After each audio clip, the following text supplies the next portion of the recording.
before I stop for a bit of a break, I've actually got a request here tonight. It actually stems back, I reckon it was nearly 2 years ago when I first got a phone call from Trevor.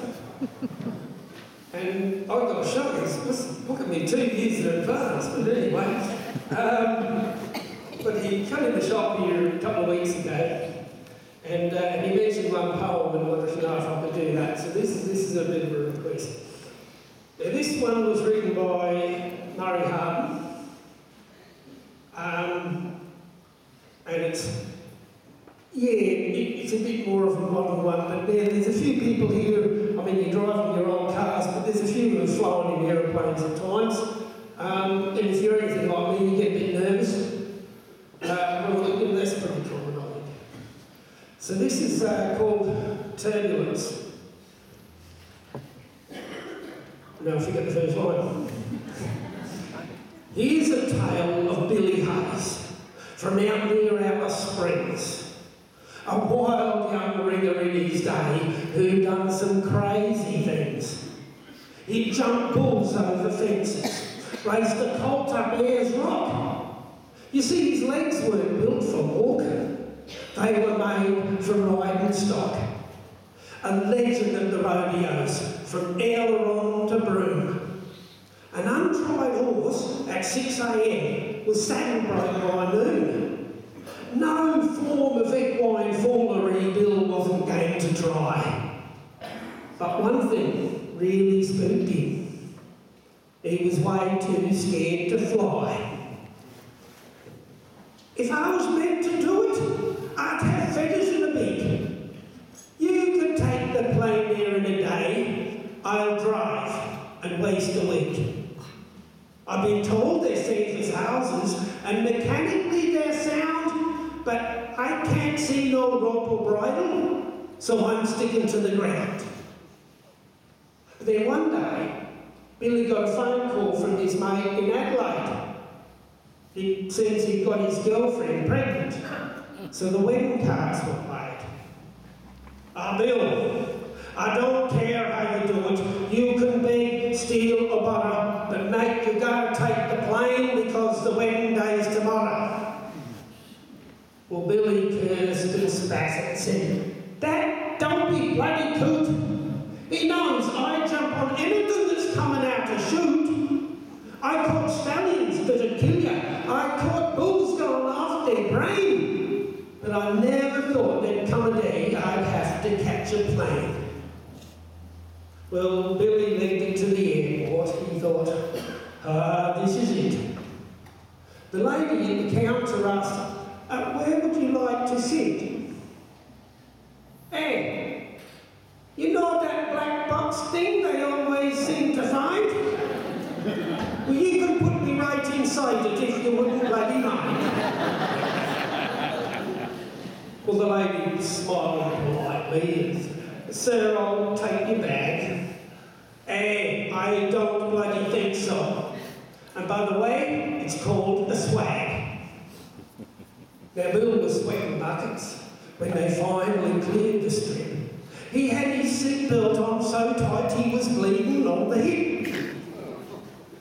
But as they levelled out, he stopped shaking at the knees.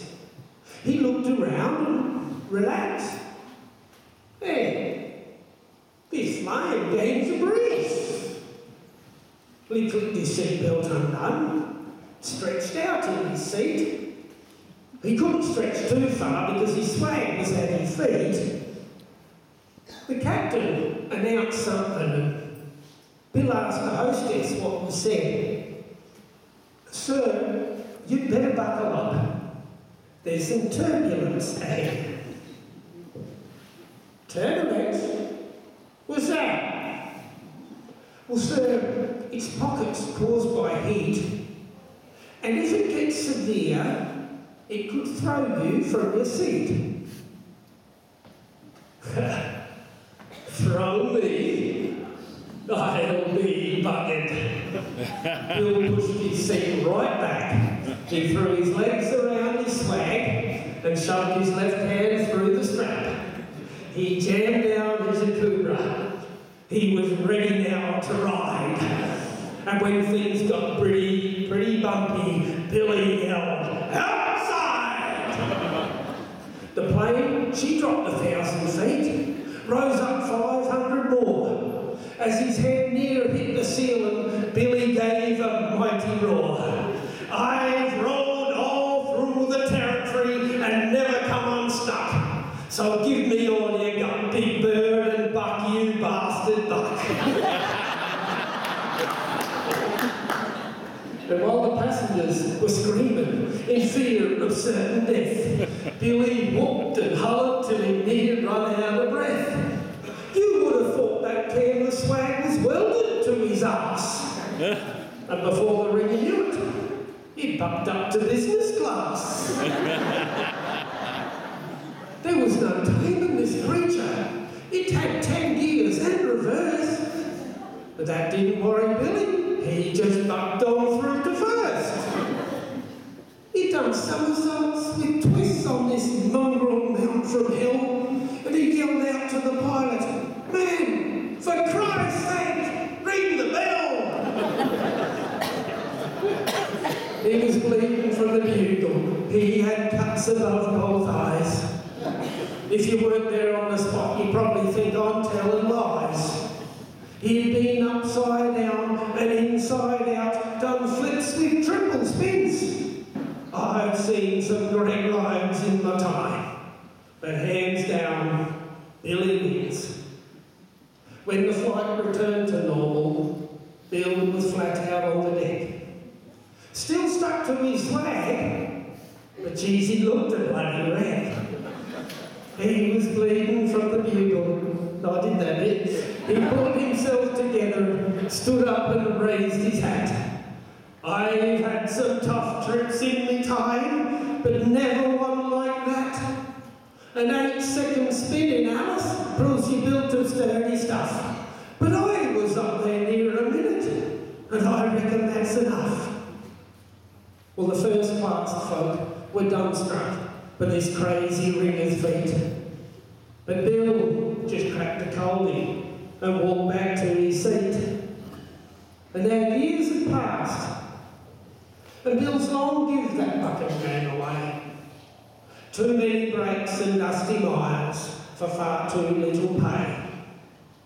And now planes are not a problem. In fact, he'd rather fly than ride. But when he talks about his maiden voyage, his chest puffs up with pride. You can talk about your rocky legs and that old chainsaw book. I'd ride them both without a rope while I roll the bloody smoke. There's cowboys round who think they're hot, but they ain't tasted heat